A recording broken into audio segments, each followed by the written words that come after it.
We're recording this at the end of a very sad week for America.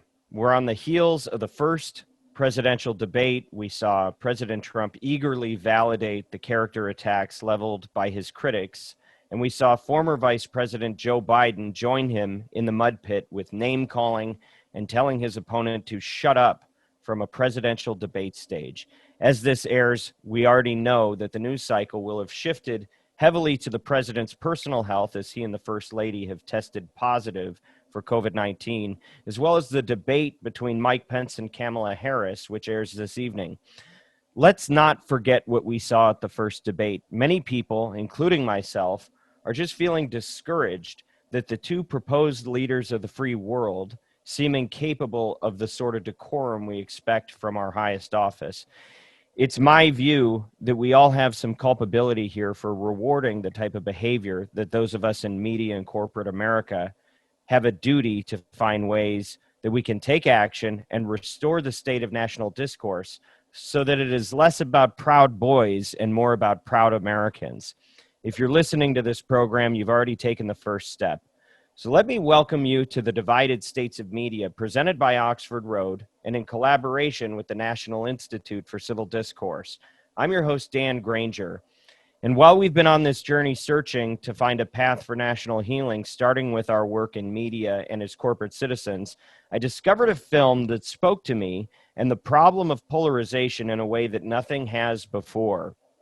It's a new film that's come out in the last few months called Stars and Strife, and it brought me to tears on multiple occasions, which doesn't happen a lot with me, because of how well it captured the state of our divided nation and offered hopeful stories and practical solutions from folks on both sides of the aisle who operate at the highest levels of government and society. The film was co-produced by Barry Levinson, think Rain Man, Good Morning America, The Natural, things like that.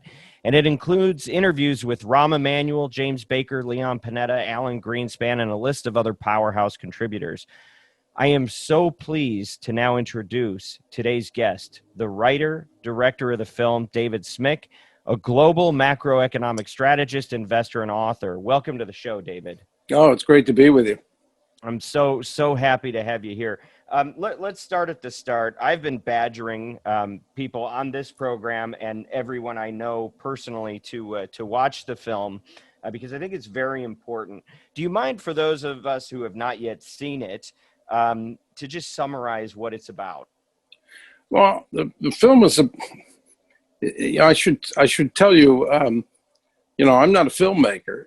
I'm a global macro strategist. I work for a bunch of Wall Street firms. Right. But I have had, throughout my career, some instincts about what was going on. One was 12 years ago, I had this feeling that the big Wall Street banks didn't have a clue what was on their balance sheet. So I started writing a book about it called The World is Curved. It said we're going to have a huge financial crisis. And the book came out just as the 2008 crisis was hitting.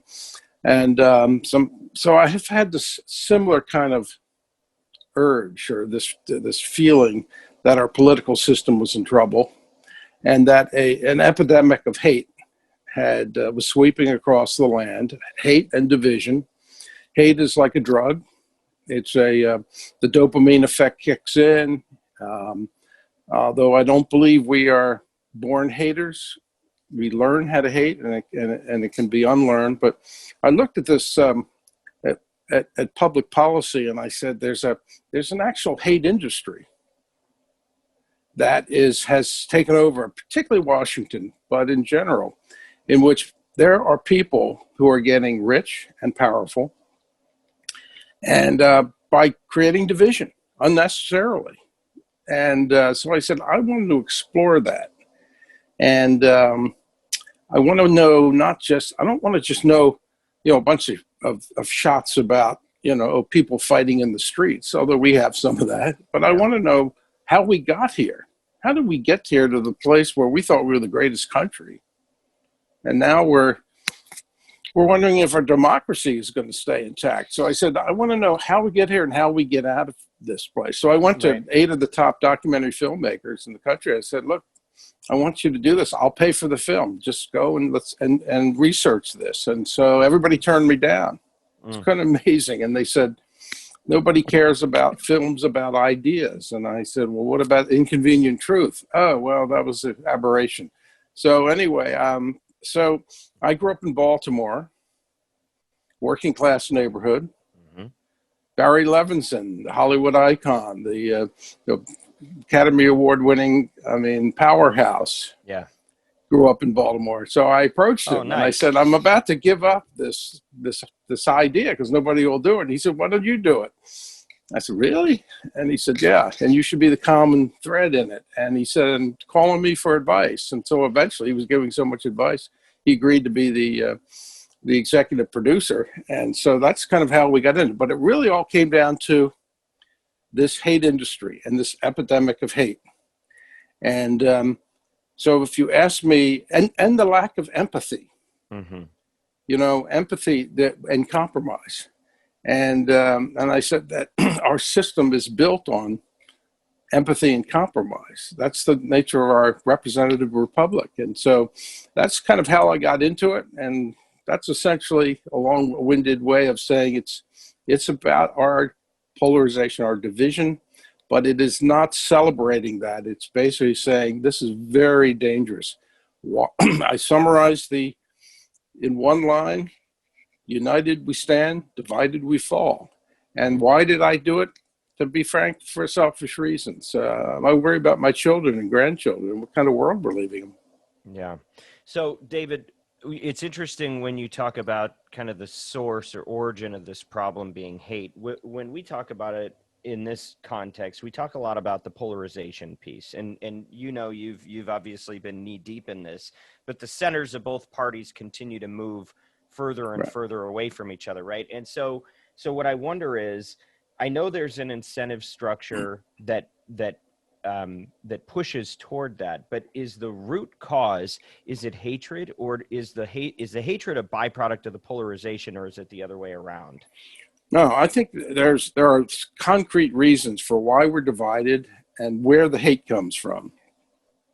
And I tried to get at the various reasons. One is economic, but also there's social and political reasons. And the economic reasons are pretty clear. I try to get at them using a lot of animation and humor. Right.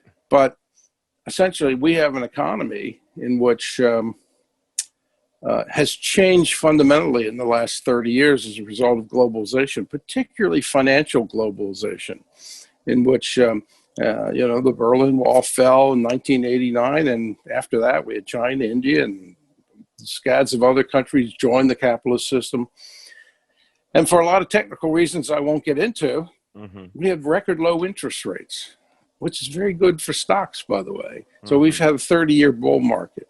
Only half the country owns stocks. Okay. So we've had half the country experience a party, and the other half, wage earners, have experienced flat, in some cases negative, real wage gains. And so there's a built-in frustration. If you feel you weren't invited to the party, what do you feel? You feel humiliated. And what happens with humiliation? It turns to anger often, and then often turns to hate. And that's the link. But also there's a secondary reason economically when you look at the nature of our economy. And I'm not saying that by the way, that the stock market boom is bad.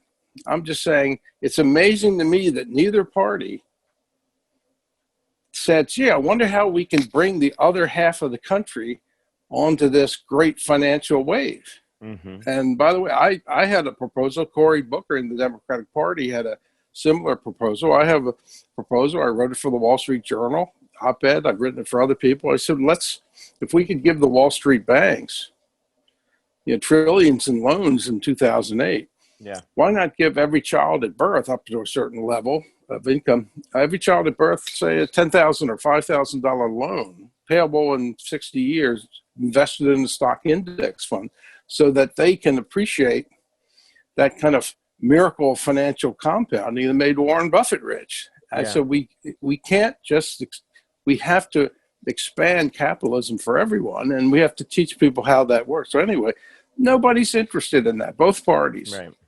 So anyway, I found that amazing.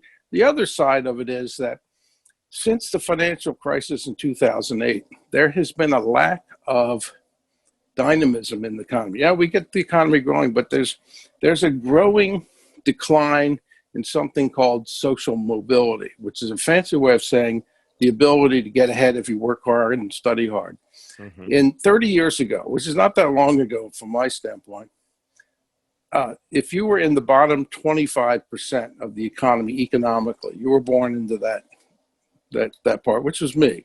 Mm-hmm. You had about a 25% chance of rising to the top 25%, assuming you studied hard and worked hard, and sometimes had a little bit of luck. But Right. that was called the American dream. Yeah. And today's studies show you have about a 5% chance. So the economy has become a lot more rigid.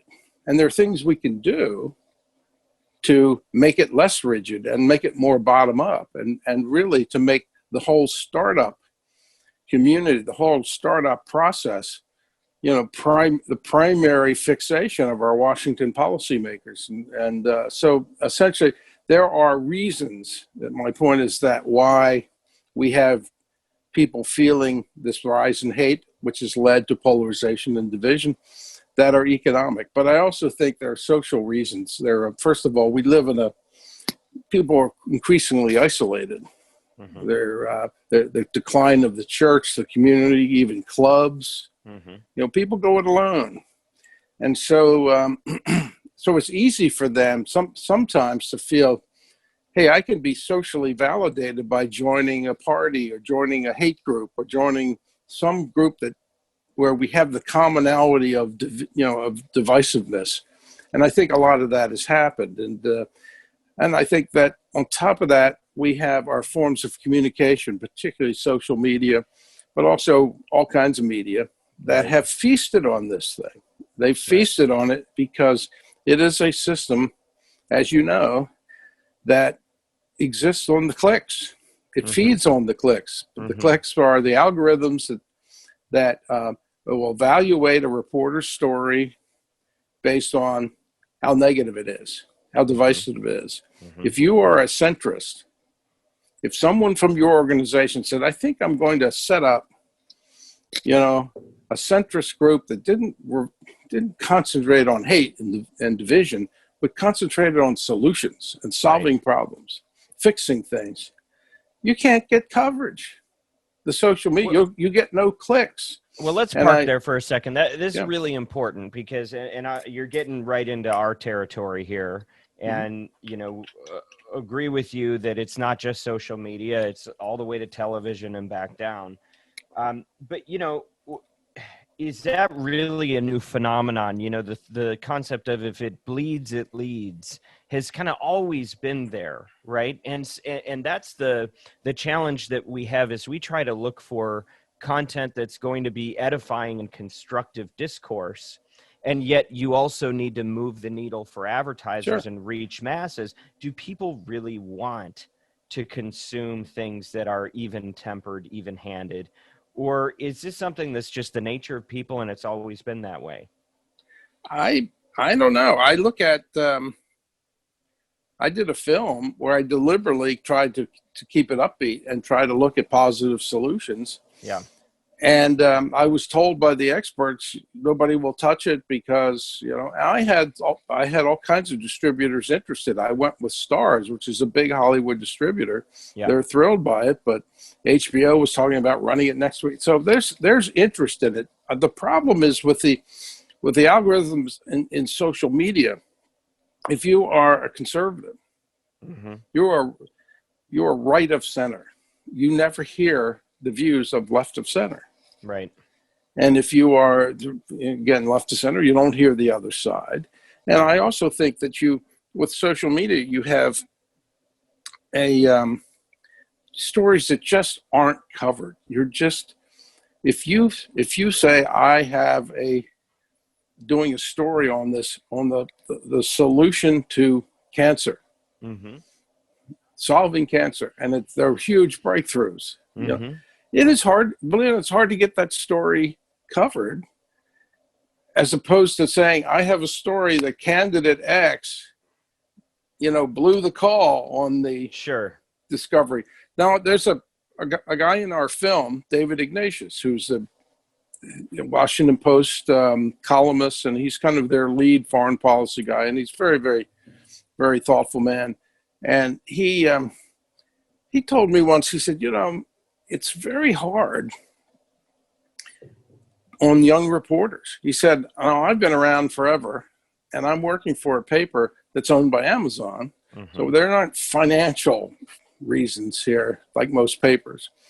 But he said, so I never have someone approaching me saying, essentially, you're not getting enough clicks from your column. So that's a problem because our advertisers are complaining. Yeah. He said, but a lot of young reporters, they live with that. They haven't established themselves. That's the world they live in. They have to look for the negative. They have to concentrate on the divisive. This is the inside, and they know it. I mean, I had a friend who's called me up. He said, I saw your film. Actually, it made me feel a little guilty. Yeah. He said, because that's what I've been doing. He said, I've been writing pieces, and I'm thinking I'm slanting it to appease to the social media gods in a way that I probably wouldn't if this had been 20 or 30 years ago. And so let's talk about that for a second. When you launched this film, I imagine you had to start working on this well before any of us knew that the pandemic was going to happen, right? And it was the first documentary film that I had seen that talked in real time about what was going on, which was fascinating. Is this the first time since the Civil War that we have had a national crisis of these proportions, where the country didn't unify to combat it? Well, some would say maybe during the Great Depression, was that there wasn't more unity. But yeah, I think this is on par with the Civil War. It doesn't have the physical carnage, but the division, the irrational nature of the division of just, is pretty striking.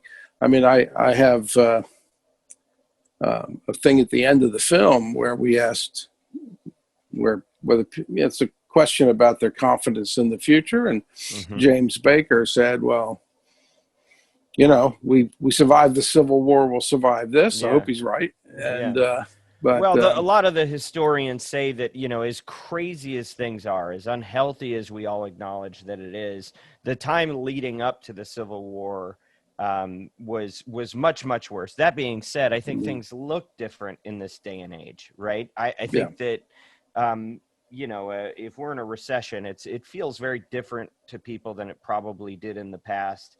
And one of the things I'm interested to better understand is if people see the problem of polarization for what it is, or are we kind of in this zombie land where we're addicted to our phones and our social media and our news feeds? Do we even know, by and large, how problematic this really is? Well, let me give you an example of what, when I started the film, and I told all the filmmakers I was trying to get to do the film, I said, look, I've been in Washington a long time, and New York, I will get, I told them the people I was going to get for the film. Yeah. And I was surprised they didn't go for it. But, when I called up Jim Baker, who had been White House Chief of Staff, Reagan, and then Treasury Secretary, and George H.W. Bush's Secretary of State. It's a guy I know well and I consider a friend, and I had worked with him on some foreign exchange issues when they were putting together the Plaza Accord. He said, Dave, I'll do it. I'll do whatever you want. He said, but why would you want me? And I said, we have an entire generation that has been told that compromise is impossible in capitalism. Right. Oh, it's just not done. And I said, I remember in 1983, you brought together two of the most partisan, ideological figures that ever came to Washington, Ronald Reagan and Tip O'Neill. Tip was the Democratic Speaker of the House. They were both Irish. They were both stubborn, and they were ideological and partisan. The Social Security system was falling apart. It was running out of money, and it was going broke, and you brought them together and arranged a compromise that saved the system for 50 years or 70 years or whatever it's going to turn out to be. I said, how did you do it? then I did the same thing on the Democratic side with Rahm Emmanuel and Leon Panetta, two people I've always liked, and I always thought these guys know how the system works, which is you compromise. And when I mentioned it, they said, absolutely. I mean, Rahm was his second to the last day as mayor.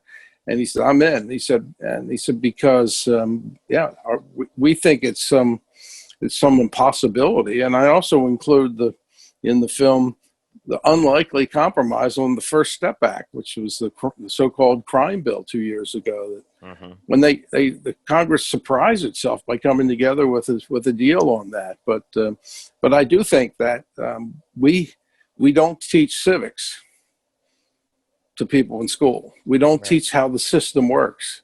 This is not, there's also.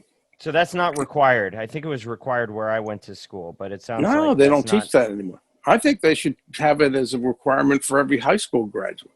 It can be a pass-fail, but if you're an immigrant to this country, as all immigrants know, you have to take this test, and it's not pass-fail. You have to understand what the country's all about. It's form of constitutional government and all this. We graduate kids from high school; they don't know any of that. Yeah. And I think it's catching up with us now. We have people who don't realize what the nature of our nature of our country involves a certain amount of empathy. Now, I listened to the words empathy in the current presidential campaign, and you get the sense empathy for a lot of used? Yeah, well, they use this.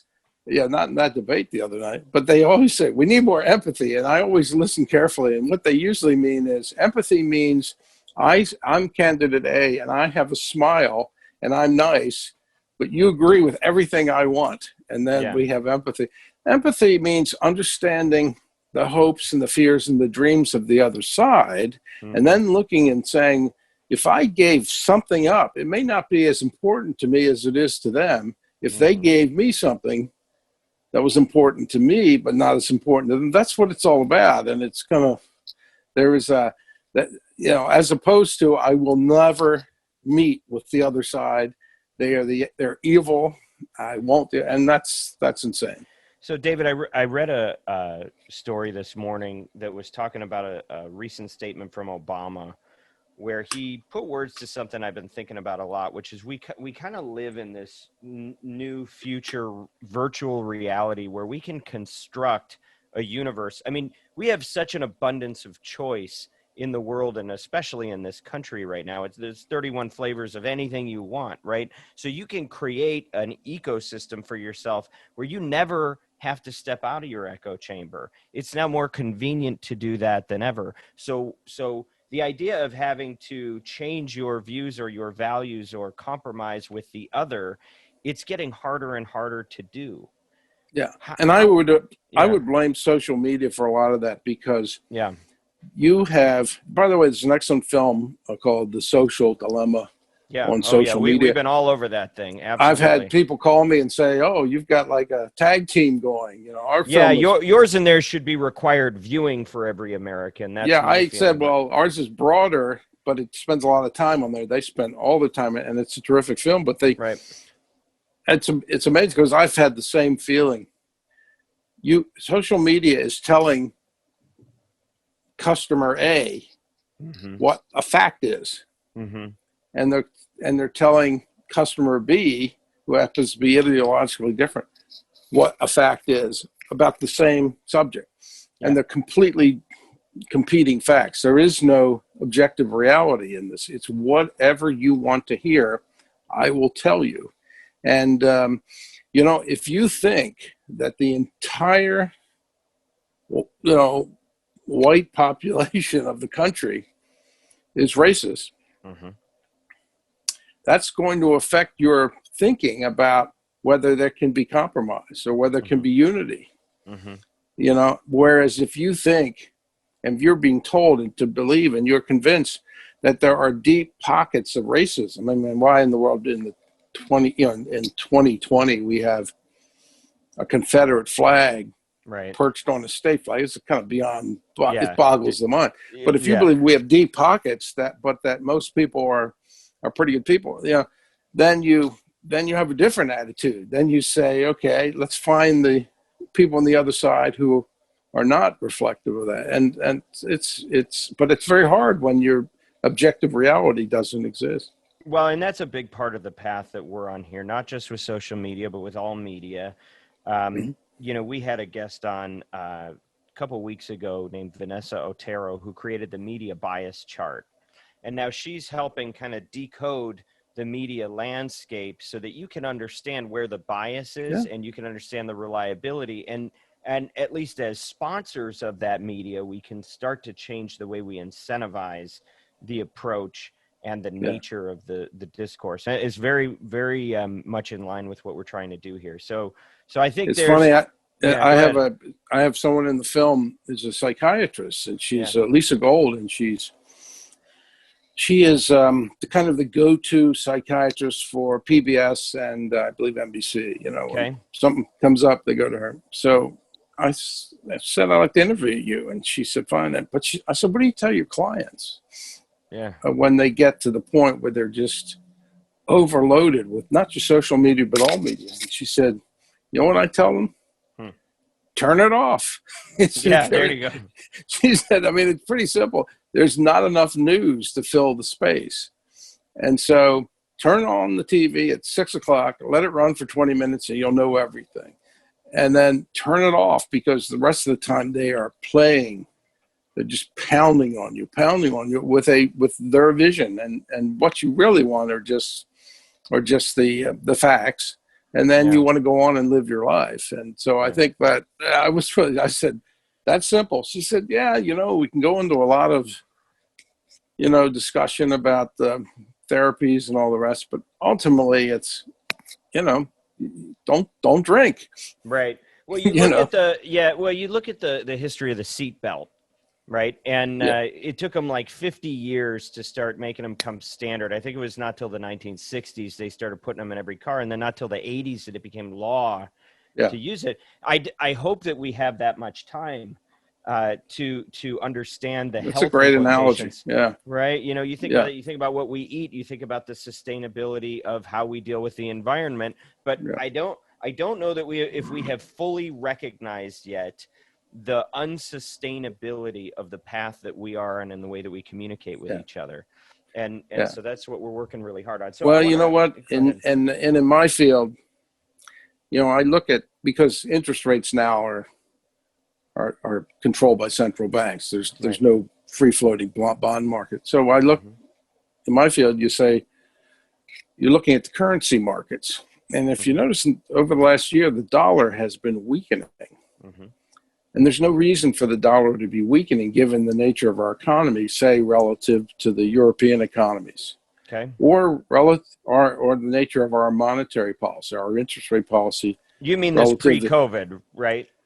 I'm talking, relative to pre-COVID, but the dollar has been weakening since February. The Europeans are going crazy because it puts them at but why was the dollar weakening? My theory, in part, the dollar's weakening because the world is voting thumbs down on the whole concept of American exceptionalism. And what was that? That was the view since 1945. Some would say it's true. Some would say it was a myth, a useful myth that we believed in, that Americans were exceptional and that we were problem solvers, that we would get to a point where we would put aside our differences and solve the problems. And this view came out of World War II, where we said, all right, we're going to beat the Nazis and the Japanese, and we did it. And so, and the world kind of believed that, when Sputnik went up, they said, the Russians are ahead. And then the Americans got together and said, we're going to put a man on the moon. Boom. It was that mentality. And they're now saying, you're like us. You're maybe worse. You can't get your act together. You can't unify. You can't solve your problems. Here you have an economy that's not as dynamic. And one reason is you can't even put together an infrastructure bill that puts broadband in every household and modernizes you can't do any of that. You just are in dysfunction. And I think that's, you know, in the old days, they might have voted with interest rates, demanding higher interest rates on our debt, on our bonds. In this instance, they're just saying, I don't want to be in the dollar. And anyway, I find that very interesting, but I do think there are consequences. There are huge consequences. Yeah, everything you talk about, I want to do a whole episode with you on it, but unfortunately, there's so much more to cover. So let's back up for a minute and let's just kind of zoom out and look at how does this play out long term if we don't change the course that we're on? You know, we talk about the end of America as we know it, but are we at risk of a hot civil war, or is it more just a slow degradation of what made us a great country and a diminishing value of the Constitution that protects us? Well, what does this look like in the age that we live in? What's really at stake? It's funny. I would have dismissed the whole notion of a hot civil war, except for the fact that gun sales are going through the roof. Yeah. It's right. It's quite remarkable. I mean, I find people that I never expected will say, you know, I hate to admit it, but I bought a gun. Do you hear anybody talking about gun control right now? I mean, Can you imagine in the last year how that was a real topic that nobody talks about it? It's not on the debate stage. Anyway, please continue. No, I think it's just a low grade, depends on who wins, but you know, it's going to be a low grade continuation of the, and you know, eventually, I think there'll be an economic effect.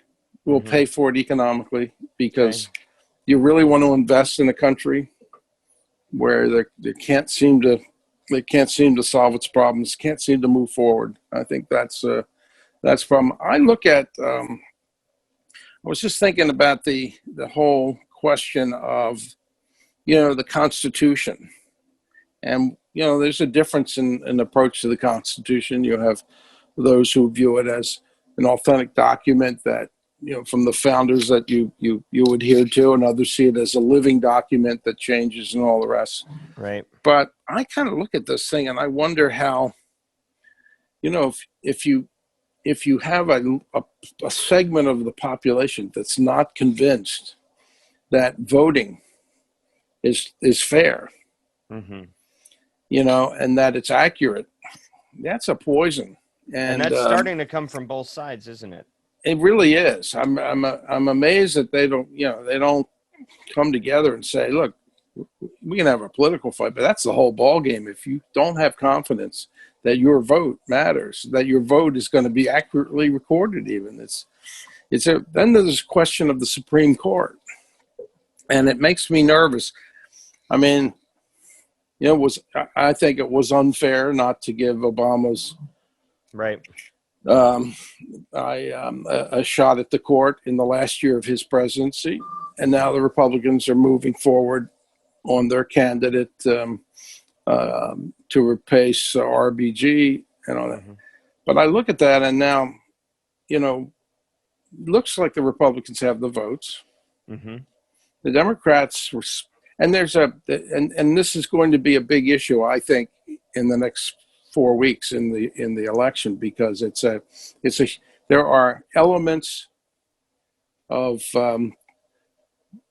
this undecided vote that probably could be motivated by a Supreme Court. I mean, they turned it off by Trump, but they motivated by this. So they're going to play this up, and both sides are going to play it up. And it's going to be very tough for Joe Biden to straddle this, because the whole question of stacking the court is troubling. And I can understand there's an emotional element. Yeah. That says the Republicans weren't fair, and now they're going to essentially do their own stacking. But if you get in, and let's say Biden wins, and he's going to have a tough situation to contend with, and there's Democrats take the Senate, even if it's a 50-50 vote, which could be the case, you'll end up a 50-50 Senate, you'll end up with Vice President Harris making the decision. I think if they say, okay, we're going to change the filibuster rule immediately, and then we're going to go to we're going to stack the court. We're going to add 6, 8, whatever elements. What worries me is that, essentially you risk invalidating a third branch of government as an independent force. For this reason, the Republicans, when they come in, they'll add theirs, and eventually the Supreme Court becomes kind of a political wing of both the White House and the Congress. And you say, well, how do we know that's going to happen? Well, if you look at the last 50 years at the way politics has worked, the public doesn't seem to trust either party for very long. And in the film, I call this the Partisan Illusion. Essentially, we have 14 presidents, the last 14 presidents, 7 Republicans, 7 Democrats. You look at the Senate, over the last 7 years, it switches back and forth every 4 to 6 years. You look at the presidents Trump, Obama, Clinton, they came into office controlling both houses of Congress. 2 years later, divided government. Now you say, what about George W. Bush? Well, 2 years later in his presidency, he was still in the midst of 9/11. So the public said, all right, we'll give you a pass. And then 2 years after that, the Democrats came in. So you got to bet with an evenly divided country, no party's going to hold power for very long. I mean, that's, unless there's an unprecedented landslide, which no poll is predicting this time. So essentially, what do you get? So you're going to have a Supreme Court that's going to go from 9 to, you add 6 or 8 justices by the Democrats, and then easily within 4 to 6 years, the Republicans will add another, 8 to 10. So eventually you'll have this body of Supreme Court justices that are basically rubber stamps for Congress and or the White House. And so once you add that element that says, okay, we've undermined this one branch of government, then what's the next step? Essentially, the Constitution. And then, I did one of these talks yesterday with a diplomatic group, ambassadors and foreign ministries and the rest, and it was all done virtually. And the head of the EU to the US, the European Union, he was saying, the U.S. Constitution looks very fragile from where we are. Yeah. I mean, compared to our country, and I think he's right. So, okay, we're going to have to move into the lightning round here because we've got about 20 other things I need to hear your feedback on in the next 10 or 15 minutes. But before we get into that, let me just circle back to the origin of the last question, which was, is the threat...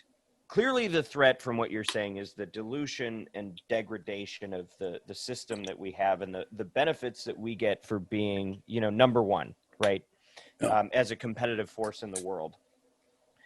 Let me just add this. We are bound together, unlike most other countries, by a piece of paper. Yeah. And that piece, and we are a big country of immigrants. And we still have immigration, and unlike most other countries, and all we say to the world is, "Well, come on in, but if you come in, you have to agree to basically what this piece of paper says." Yeah. So what happens without the paper? Yeah. Chaos. And so what would it take to actually, so is the problem that the piece of paper goes away, or just that it means a little bit less and a little bit less every election cycle? Yeah. Well, I mean, there's slippery slope on that, eventually, and I'm not saying, and I guess I'm not taking a position whether it's a living document or it's not. Yeah. I hear but you. It is an important document, right? Document. And, if you have a divided country, then you get people becoming irrational, and they say, and suddenly the paper is almost invalidated. It's not a serious. That worries me. So you are worried that this country could not only die a slow death, but also a quick death if we don't start turning this thing around. One of the things I did early on in this film, I said, I looked at the history of empires. Yeah. Now, as distinguished from the history of civilization, the history of empires, they tend to last about 250 years. How old are we? Yep. As a country, 250 years. Yep. And so if you look at history, you say, you can't assume anything. In fact, this is an era that we're living in that I think I would define as an era in which things we thought could never happen. Happen on a weekly basis now. Yeah. And we say, well, that we've never seen that. So we sit there and say our form of government, oh, well, that'll always be in place. Why would we assume that? Well, it's funny because I turned 40 and I started feeling these things, and I thought, is this what it means to be 40? Because I'm becoming like the people that say, oh, the world's going to hell in a handbasket. Yeah. Or no, is this really different? Because it seems different, at least in the last 150 years, right? It really does. Okay, David, this is so good. I'm going to do a little bit of business here with the audience. First of all, if you like what we're doing here, you believe in the conversation, please make sure you subscribe to our podcast on iTunes, Spotify, or wherever you get your shows. Don't be afraid to rate us if you like it too. Also, please visit oxfordroad.com and subscribe to The Influencer, which is our weekly newsletter for industry updates and thought leadership. And something more important than that, I want to ask for help from all of you who are listening on is with something called the Koala Core. One of the problems that we've been talking about on this episode also is just people's feeling of isolation and the problems that ensue when people are by themselves. Well, at children's hospitals across this country, there are infants who are in bed alone, who are receiving medical treatment, but in between treatment, there's no one to hold them. Parents cannot be by their bedside 24 hours a day, 7 days a week, and there aren't enough nurses who are free to go beyond the medical needs and actually care for the kids and hold the kids. So, when my wife and I experienced this with our youngest daughter, who was in children's hospital for about 6 months, we said, we want to do something about it. So we started an initiative to actually hire somebody who can manage a program, because volunteers are in great supply. People do want to come in and hold these kids. There's nobody to vet them, train them, schedule them, manage the program. And so we're raising money for that. We don't touch any money ourselves as an organization. We just channel it directly to Children's Hospital. We want to ask you to help support that by going to koalacore.com. We've already raised over $100,000. We need about 150 more to get to our goal and to make the first ever hire for 3 years. You go to koalacore.com, KOALACORPS.com, and give what you can. So let's get back to our conversation with David. Anyway, sounds very worthwhile. Thank you. Yeah. The question of, am I optimistic or pessimistic? Cautiously optimistic. And I'll tell you what, it's one thing to say I just feel that way. But, one of the things about when you do a film today versus, say, in the 1990s or 1980s, is the film is promoted on the internet. Right. So you hire a digital company. Yep. Digital promotion company. And they can give you feedback on what people think about the film. Mm-hmm. And in this case, it would be what they think about the whole notion that maybe if we solve some of our problem, if we did X, Y, and Z, we could turn this ship around. Mm-hmm. So I asked the head of the department who was doing this digital promotion for us, I said, so tell me what the feedback was. Uh-huh. And he said, well, we usually we'll have the trailer pop up, mm-hmm. which is often the case for a film when you're promoting a film. They said normally with most trailers, there is in the first couple seconds, there's a brutal fall off. Mm-hmm. People watch it for a couple seconds. Boop, boop, yep. I'm leaving. Then the fall off, increases. And that's just the nature of the thing. He said, with Stars and Strife, and this is the quote, we have never seen anything like this. Mm-hmm. I said, what do you mean? He said, it's unbelievable. He said, people stay with it. 70% at that time he was telling me, 70% of the people who look at your trailer watch it to the end. That's unheard of. Yeah. They said there's a very intense interest in the subject. And I said to him, well, I would love to say it's all my doing because of the uniqueness of the trailer. I think it's a reflection of people are terrified. People are fearful of the future. And so they go, oh, tell me more, tell me more. It's not the normal film. So then, but this was interesting. I said, so where was the interest the greatest? Brooklyn, New York, and Los Angeles. Now they said, and where was it weakest? Washington, D.C. They said, now Washington, D.C., if you separate it from everything else and you said, I have a film and here's what the interest is in Washington, D.C. and online on the in the digital world, you would say, wow, that's off the charts. But Brooklyn and Los Angeles, 2.5 times Washington, D.C. Wow. And so, yeah, it's really quite amazing. And I said, well, that's fascinating to me because basically at the heart of the hate industry. Right. Interesting. They're not quite as like, oh, do we really need, it's well, no one's attacked it. They just say, it's like, oh, okay. Whereas I find people all over the country, they grab the movie and they just, I get hundreds of emails of people saying I'm in tears. Yeah. I need, and I think that should sharpen our focus. And which leads me to this point. The solutions, whether we get out of this dilemma, is not going to come from the top down. It's going to be bottom up. And people say to me, well, look, you talk about political reform. That's never going to happen because these people aren't going to give up power.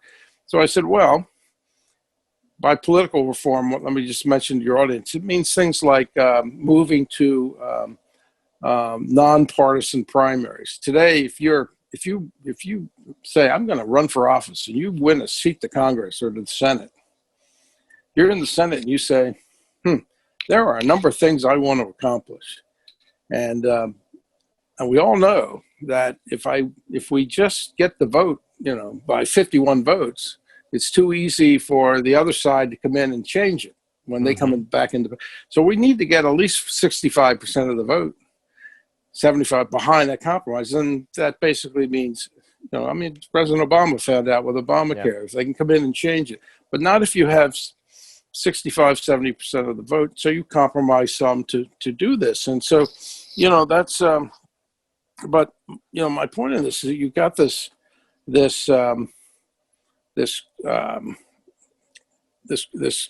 people who are now looking at the nature of.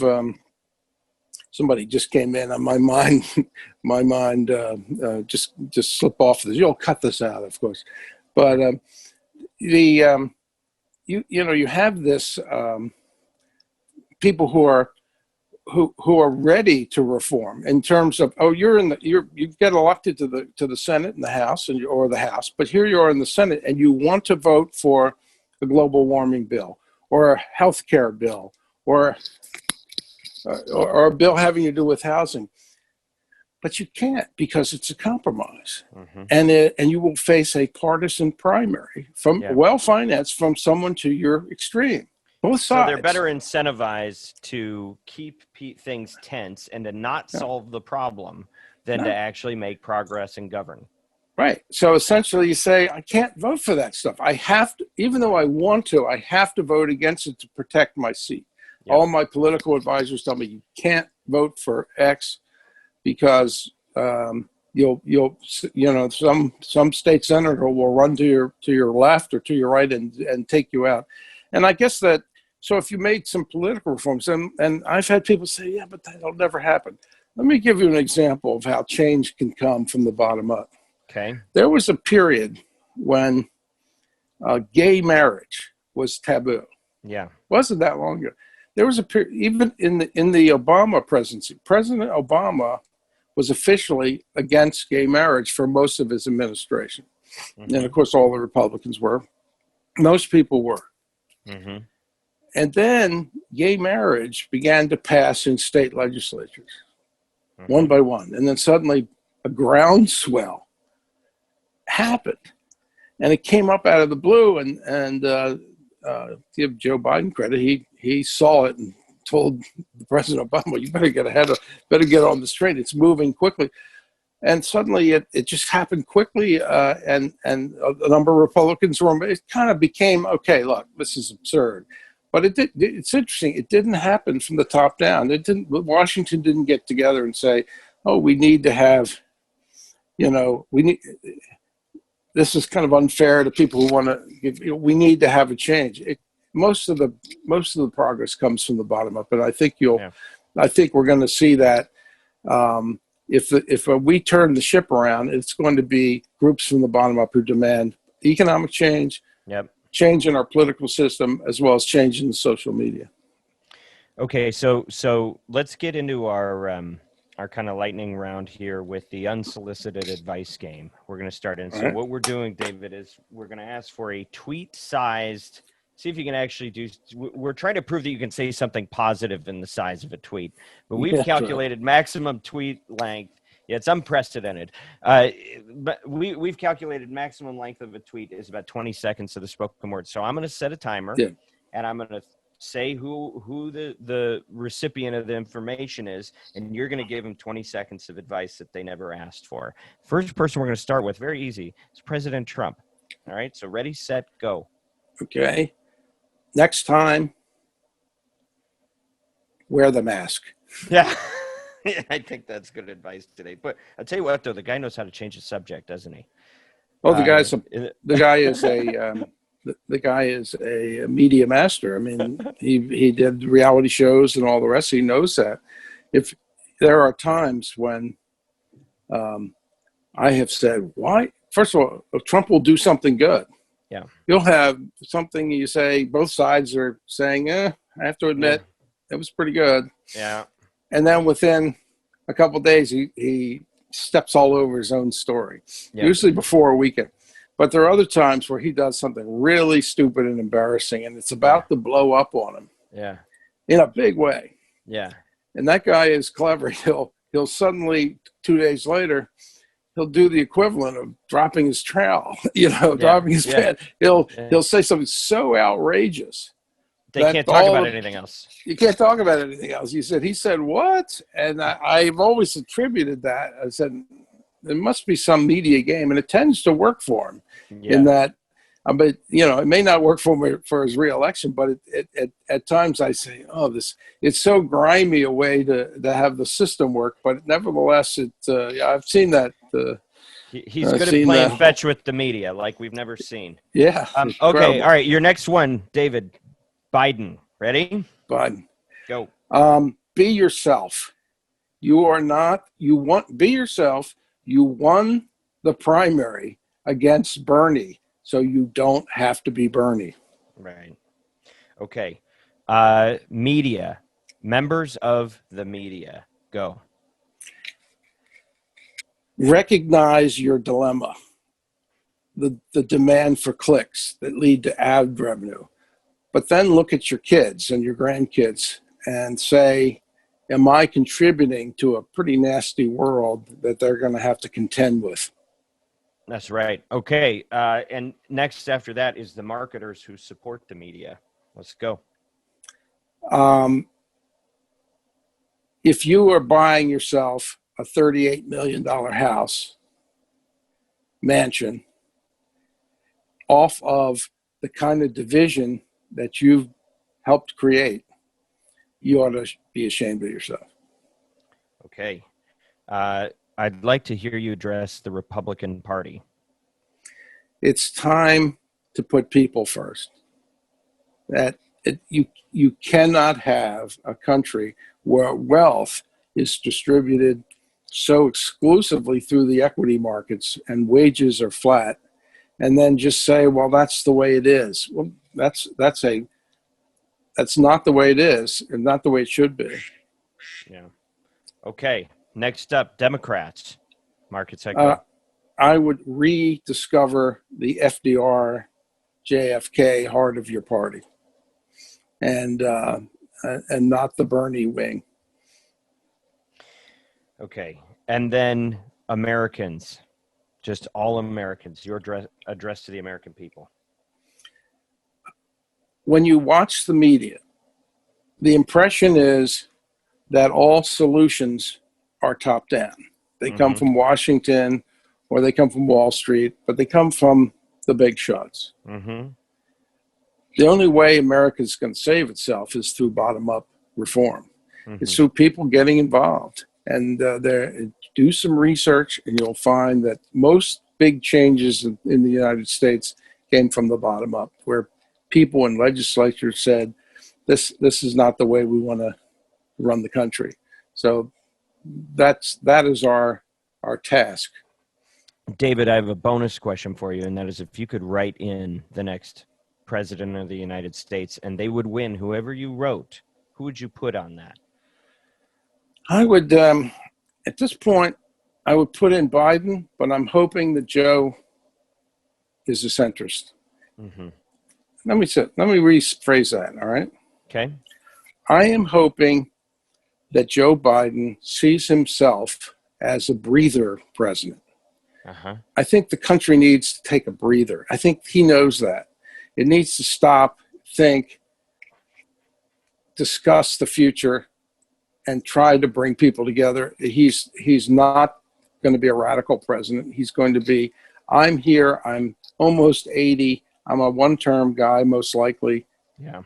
And let's take a breather. Yeah. David, I want to know tell us about your media consumption diet. What is somebody who is so focused on balance and taking a breather?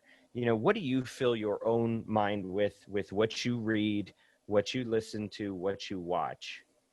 I don't do a whole lot of watching, but I read a lot of newspapers. Shock. I read every newspaper I can get. I find obviously I have a bias financially, so I read the Financial Times and the Wall Street Journal, but I read the Post and the Times. But I find that television-wise, Bloomberg in the mornings, sometimes MSNBC, sometimes CNBC. I'm biased on the finance side. Sure. I used to like Charles Krauthammer, who would appear on Fox. I found him a very reasoned conservative, and I don't. I was just saddened that he faded, and so that's kind of where I'm coming from. I'm kind of unusual in that I have advised both Republican and Democratic candidates. I advised Bill Bradley when he ran for president. I worked with Bradley on tax reform, and some of Republican friends didn't like that. And I advised early on in my career Ronald Reagan on the economy. And I had grew up first registered as a Democrat in Baltimore, but I was concerned about the Russians, and I wasn't impressed with Carter, and that's kind of when I made my thing. I am now kind of like more independent, and I'm kind of the mentality now that both parties have failed, and I see nothing attractive about what's going on that would draw me to say, oh, I want to be active with any of these. Well, and David, this is such a big topic, but very simply put, do you think that a third party is A, necessary, and B, possible to be successful in this country? Yeah, it's certainly. I ran a clip of a finance guy, Stan Druckenmiller, in the film, saying he's surprised, and I am too, when you see what's happened in Europe and elsewhere in the world, that they've moved to these independent third parties. The establishment parties worldwide don't seem to be doing very well, or if they are, they're basically neutered, just hanging in there. They're not effective governing parties anymore. So I would normally say, well, that couldn't happen here, but I'm not sure. There are fundamental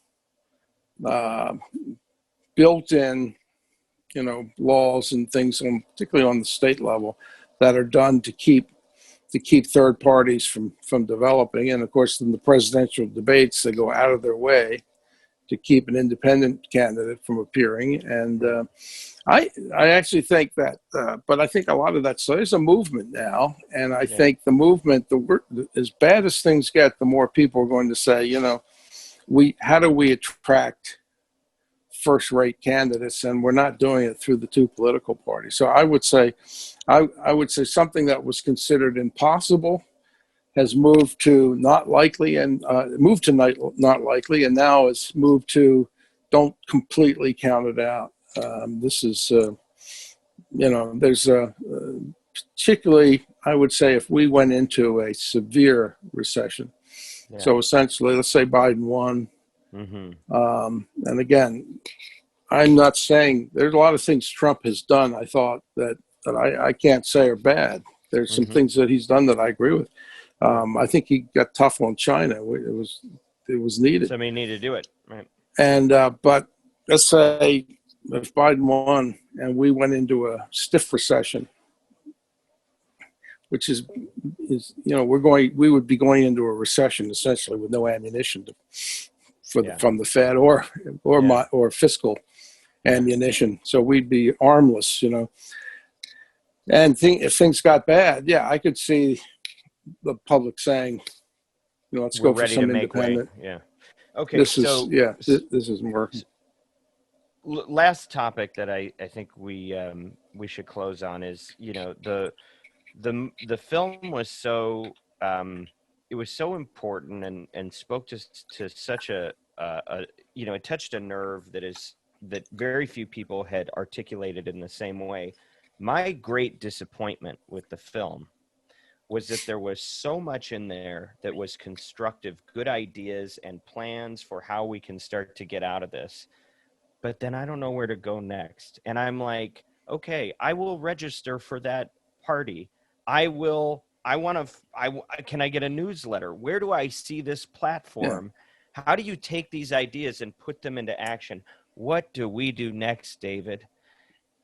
Yeah, no, that's a good point. And the film was originally 2 hours long. It's now an hour and a half because, you know, when you sit down with the Hollywood editors, and I saw it immediately. I said, I've got to, first of all, I had to dramatically simplify the economic stuff and eliminate, but once there's so little time to say that. And I've had people say to me, well, you missed this issue. And I said, look, I only put issues in there that I thought if were put on the floor of the House and Senate without the leadership stopping it, they'd probably pass, you know. But I said that was the point. But yeah, I think that so there are limitations of the film to say, oh, here's the answer, sign up here and all the rest. But the you know, my goal was to just basically not to reach Washington, but to try to inspire a grassroots movement where people said, and I think that's happening to a certain extent, in that all of my promotion efforts always seem to end with, look, this is going to work if there's a grassroots movement. If you take this film and recommend it to, you know, 200 of your friends, you know, just go on your list and all that, it will take off. And like most things, because most people who, even if they see the trailer, we found with the trailer, people after 2.5 minutes, oh, I got to see this film. So if you're going to do that, but I think a big part of it is just, you know, get the explanation out first. Yeah. People are going to be motivated to follow the solution if they have some sense of, oh, well, there are people who have my same feeling, fearful, and all this, but they need to have an explanation. And, you know, I mean, I'm a free market capitalist, but my message to other free market capitalists is you can't have this type of system that we have. It's morphed into a, you know, it's all mine and it's not yours. And we've gotten away from the kind of moral sentiment that Adam Smith originally had as part of his capitalist vision, which was basically, it's just a way of rearranging your economy that's the most efficient. But it's not intended to be, I get mine and you get nothing. And I said, that's, you know, we need to kind of we need to educate first, before we then start proposing solutions and so that's kind of what the goal of the film was, have people start to feel like, oh, now I understand. I understand that this thing called social media was supposed to be a pretty good thing. And I'm not for dismantling our tech companies or social media. A lot of people want to do that. I think with what the Chinese are up to, let's not make ourselves vulnerable. But I think there's, people need to kind of they need to say, oh, so that was, one of the things I say in the film, I say, well, when in 1900, doctors prescribed heroin. That was a good thing. And you went to the dentist and they said, oh, here's your cocaine to deal with your, with your abscess tooth. So, things they thought were great turned out to quickly be, ooh, that wasn't so good. And so here we have social media. And I think people need to say, I thought, it was a little strange that my kids seemed to have almost an addiction to the thing. Is that good? Maybe I should put some limits, and maybe I should look and see what this is doing to me about my political views, because it's making me want to hate these people on the other side. But the truth was, I don't need to do that. I need to offer my views and make it clear, but I don't need to do that. There's a guy who's in the film, Hawk Newsom, and we've been doing this tag team thing. And he's a terrific guy, and he's a big-hearted guy who but the best thing he says in the film, maybe the best line of the film, is he's talking about the African American community, and he says America beats the crap out of us, but we still love our country. And so what do we have? We have cable news, social media, and the rest that created any black who's out on the street demonstrating must be an anarchist who hates America, wants to destroy America. And I thought this is an important statement. But to have that, that point out there. But he is when I look at social media in general and how we reform this system, I think the public just needs to have a sense that at first that everyone's gonna in that world, in that hate industry, is going to be gaming them constantly, and they have to be protective of themselves, and they have to look and say, are all black demonstrators bad people? One of the things that Hawk said to me, this was over a year ago when I interviewed him. I went up to the Bronx, and we got talking, and he said he was talking about the husband of a wife of someone in his organization who was arrested for something trivial, and it was a 100-degree day, and he's sitting in the back of his car handcuffed, and he keeps yelling to the cops, "I'm suffocating, and I'm panicked. I'm having a panic attack. I am claustrophobic." So I immediately took heart. I said, I know what that feels like. I said, well, they got him out eventually, and he died. They're trying to resuscitate him. So I have all this footage that I put in the film. And so I'm sitting there, a year later, watching George Floyd on TV, and I'm thinking, oh, is that the Hawk's friend? It's her husband? Yeah. Oh no, it's somebody else. And I remember Hawk describing, he said, this isn't all cops, but there are these bullies, these racist bullies, and everybody's afraid. Everybody's afraid to deal with them.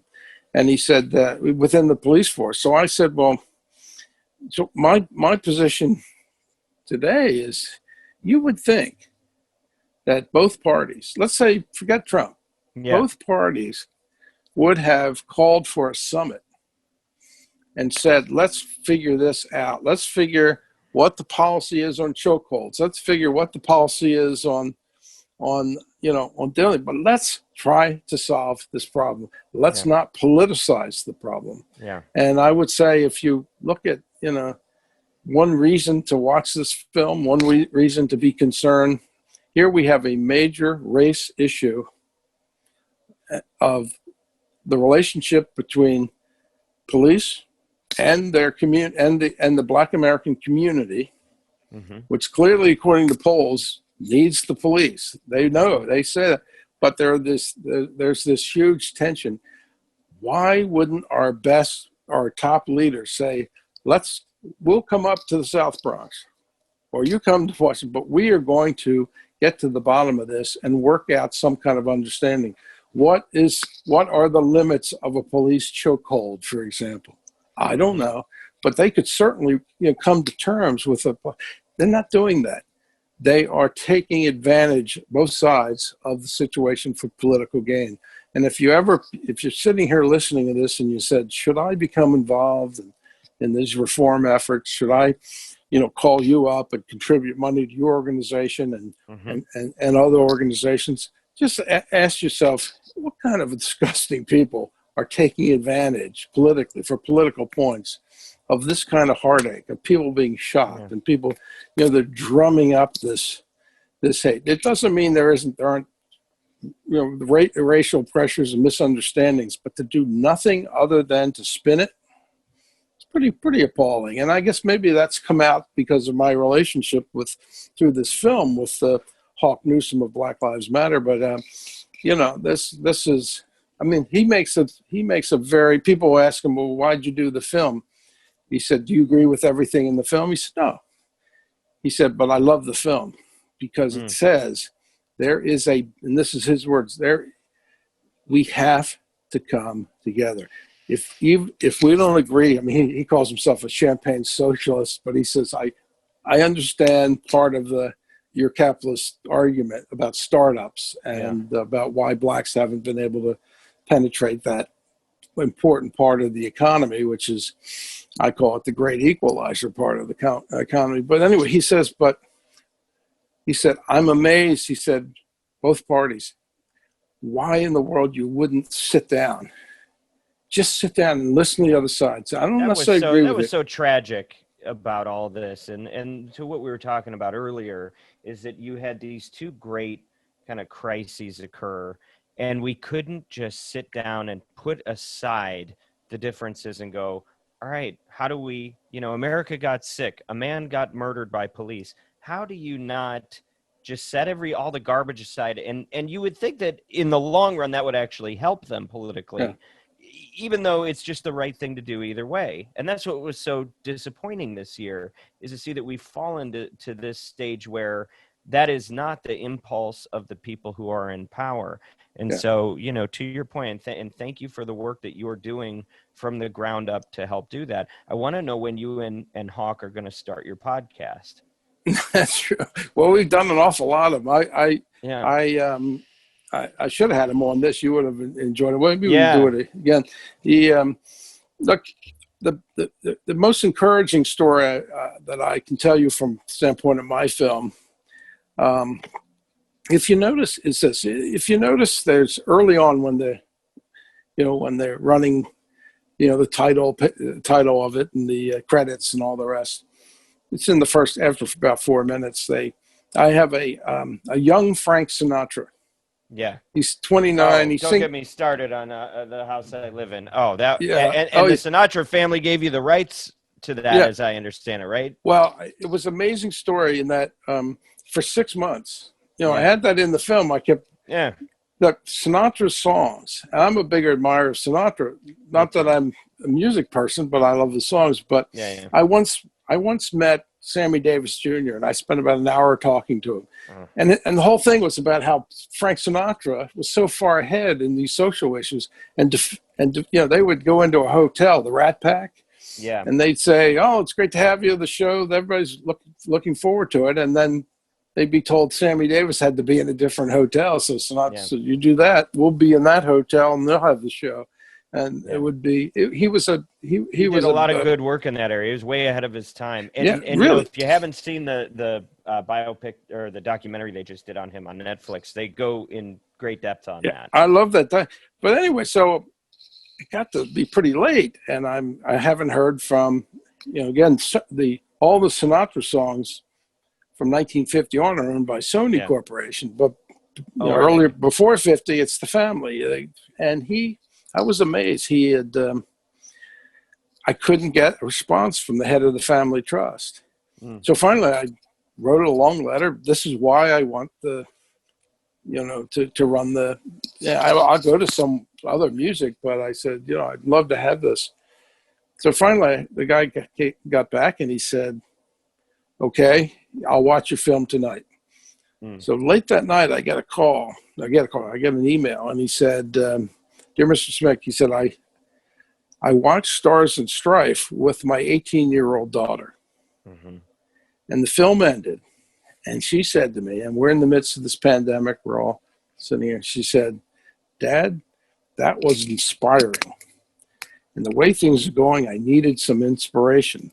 Yeah. So he said, David, he said, congratulations. The Sinatra family gives you full permission to use the film. And we are waiving our $50,000 fee that we usually charge for the song, which is, I remember thinking, when you do a film, it's a series of obstacles you're overcoming. Yeah. I said, that was a huge boost. Everyone who worked on this film, when I told them about this, they said, I said, so it's worth it. It's worth the aggravation and all the rest, because here's an 18-year-old who said, yeah, it made me believe in the country.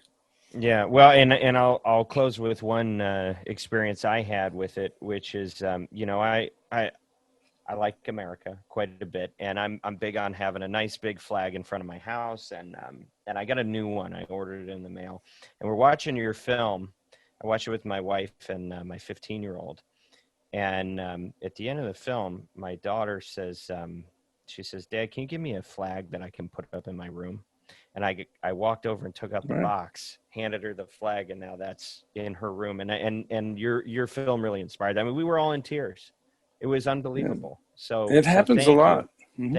Thank you for what you did. And I hope that this is a conversation we can continue. Absolutely. Is there anything beyond us reminding people, if you haven't done it, go see Stars and Strife, or stream it, of course, on Prime or wherever else. Is there anything else you'd like to plug? Not really. I mean, I would say, just remember, it's Stars and STRIFE, Strife. Yeah, right. And and that it's premiered on the Stars, all the Stars STARZ channels, and it's even in Spanish and a version. But you can also get it on demand from Apple TV, Amazon, YouTube, iTunes, and all the rest. But no, I would say this: if you like it, and you say, well, what do I do? Well, I think the first step is plug the film to your entire list and just say, if you can do this, watch this, and if you like it, send it to your list, because we want to build a grassroots movement of people who are concerned, and you may find yourself exploring these issues in more depth, and then you'll at that point you'll say, maybe I can get involved in a group that points out, and I think that's one of the things I'm trying to do is to help. There are a number of organizations that want to find a third way, a middle way, and I think they should be better coordinated. So I think if they got maybe a few retired leaders, senators, maybe presidents who helped bring them and help give them a better financial base. Yeah. And so that's probably one of the things I can do, because I tend to have, you hang around Washington for as long as I have, you have access to people. People go, I know him, and boom. But I do think that should be after the election. Yeah. And, but I do think there's a time for people on the presidential level to pull this together and say, we're going to, and then hone this down to about 4 issues, 3 or 4 or 5 at the most. Yeah. And then run with it, Well, I want that conversation to continue, because I think there's a need. Well, you're doing great work. It's a great forum. Thank you. Thank you. Well, and podcast allows us to have a longer form conversation and go more in depth on these things where it's not just sound bites, right? Yeah. So you've been so generous with your time, and like I said, we just couldn't be bigger supporters of the work that you're doing, and more to come. So thank you, David. Great. This show is dedicated to the notion of e pluribus unum, out of the many one. And we believe that we can work through our differences without deepening divides. And we value welcoming perspectives that are different from our own. Thank you for joining us as we embark on the long road to national recovery and sustainable discourse. And as always, if you found the show helpful, please subscribe on iTunes, Spotify, or wherever you listen, and visit oxfordroad.com. Thank you to Bianca, Kyle, Jennifer, and the team at WIT for making this happen. We have a republic. Let's try to keep it.